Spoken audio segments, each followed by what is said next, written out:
नमस्कार, मैं हूं जयश्री नागदा और आप देख रहे हैं CBC news wire. Corona virus महामारी की दूसरी लहर है। देश में हर शहर में मौतों का आंकड़ा बढ़ रहा है। अधिकतर राज्यों में लॉकडाउन है। इस लॉकडाउन में पूरा कामकाज ठप है, लेकिन सरकार का एक निर्माण ऐसा है जिसको अति महत्वपूर्ण श्रेणी में लेकर उसका निर्माण इस आपातकाल में भी शुरू किया हुआ है।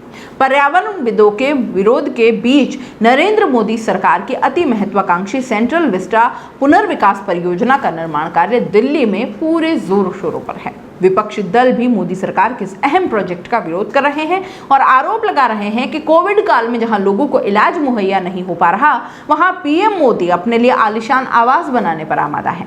तो इस खबर में हम आपके उन सवालों के जवाब देंगे जो आप जानना चाहते हैं, जैसे कि आखिर क्या है सेंट्रल विस्टा प्रोजेक्ट, क्यों सरकार इतना इम्पोर्टेंट, क्यों हो रहा है विरोध। इन सारे सवाल क्योंकि जवाब जानने हैं तो आखिर तक जरूर देखें। सबसे पहले, क्या है सेंट्रल विस्टा प्रोजेक्ट? यह केंद्र के एनडीए सरकार की एक महत्वाकांक्षी परियोजना है जिसका उद्देश्य 1930 के दशक में अंग्रेजों द्वारा निर्मित लुटियंस दिल्ली के केंद्र में स्थित सेंट्रल विस्टा नामक 3.2 किलोमीटर के हिस्से का पुनर्विकास करना है। इस परियोजना में प्रतिष्ठित स्थलों सहित कई सरकारी भवनों को ध्वस्त करना और उनका पुनर्निर्माण करना शामिल है। 20,000 करोड़ रुपए की कुल लागत वाले इस प्रोजेक्ट में एक नई संसद भवन का निर्माण करना भी शामिल है। नई संसद भवन के निर्माण पर करीब 1,000 करोड़ रुपए खर्च का अनुमान है। केंद्र सरकार ने साल 2019 में देश के पावर कॉरिडोर को एक नई पहचान दिलाने के लिए इस परियोजना की घोषणा की थी। इस परियोजना में 10 बिल्डिंग ब्लॉक्स के साथ एक नई संसद, प्रधानमंत्री और उपराष्ट्रपति के आवास का निर्माण एवं सभी सरकारी मंत्रालयों और विभागों को समायोजित करने की योजना है।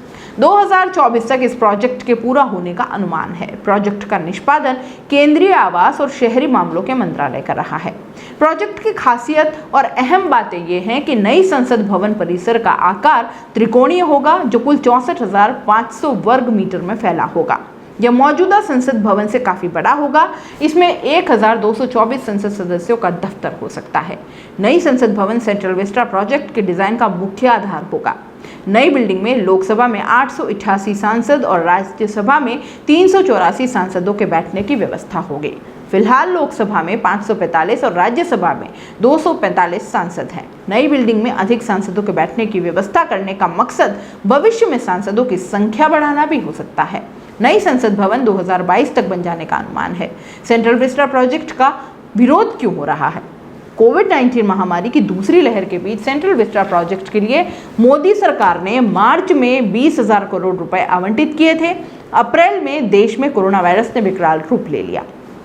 बढ़ते मरीजों की वजह से देश भर के अस्पतालों में ऑक्सीजन, बेड और दवाइयों का संकट आ खड़ा हुआ। इसी को देखते हुए विपक्षी नेताओं ने सरकार से इस परियोजना को रद्द करने और कोरोना वायरस संकट से निपटने के प्रयासों के लिए उस धन का उपयोग करने का आग्रह किया। इस प्रोजेक्ट का विरोध करने वालों में दूसरा धड़ा संरक्षणवादियों का है। उनका मानना है कि सेंट्रल विस्टा प्रोजेक्ट वर्तमान इमारत के इतिहास के साथ हस्तक्षेप है, जिसे एडविन लुटियंस द्वारा डिजाइन किया गया था। उनके मुताबिक 1927 की इमारत अब तक खोई हुई विरासत होगी। सेंट्रल विस्टा प्रोजेक्ट का विरोध करने वाला तीसरा धड़ा पर्यावरणविदों का है। पर्यावरणविदों का दावा है कि सेंट्रल विस्टा प्रोजेक्ट पर्यावरण के लिए बड़ा खतरा है। कई सिविल सोसाइटी ग्रुप और पर्यावरण संगठनों ने केंद्र से महत्वाकांक्षी सेंट्रल विस्टा पुनर्विकास परियोजना को कम से कम महामारी खत्म होने तक रोकने की अपील की है। 65 संगठनों ने इस बाबत साझा बयान जारी कर केंद्र सरकार से प्रोजेक्ट रोकने की अपील की थी। इसके अलावा 76 बुद्धिजीवियों, इतिहासकारों, कलाकारों, सामाजिक कार्यकर्ताओं, चित्रकारों आदि ने भी पीएम मोदी को पत्र लिखकर प्रोजेक्ट को रोकने और उस पर पुनर्विचार करने को कहा है। कौन कौन से बिल्डिंग यहाँ पर धराशायी होगी, ये भी देख लेते हैं। इस प्रोजेक्ट के तहत बनने वाले कार्यालयों के लिए रास्ता बनाने के उद्देश्य से क्षेत्र की कई ऐतिहासिक इमारतों को तोड़ दिया जाएगा। परियोजना के लिए 4,58,820 वर्ग मीटर क्षेत्र को ध्वस्त किया जाएगा। प्रोजेक्ट के तहत केंद्रीय सचिवालय परियोजना की पहली 3 इमारतों के साल 2023 तक पूरा होने की उम्मीद है। ये इमारतें जनपद पर स्थित इंदिरा गांधी राष्ट्रीय कला केंद्र की जगह लेंगी, जो राष्ट्रीय राजधानी की एक ऐतिहासिक इमारत इमारत है जिसमें कई विरासत के टुकड़े, पांडुलिपियां और एक विशाल पुस्तकालय भी है। अब इसे हैदराबाद हाउस के सामने शिफ्ट किया जाएगा।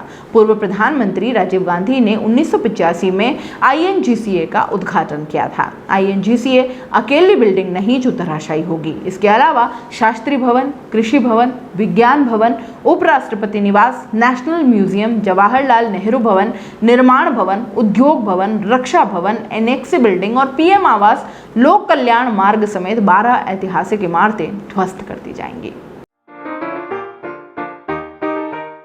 अगर आप YouTube पर देख रहे हैं तो CBC न्यूज़ वायर का चैनल सब्सक्राइब करिए, पास में दिख रहे बेल आइकन को भी दबाइए ताकि जब भी हम आपके लिए कोई खबर, कोई जानकारी लेकर आए तो सबसे पहले आपके पास नोटिफिकेशन पहुंचे। अगर आप Facebook पर देख रहे हैं तो CBC वायर का पेज लाइक करिए। अगर आप Instagram पर देख रहे हैं तो आप हमें फॉलो कर सकते हैं।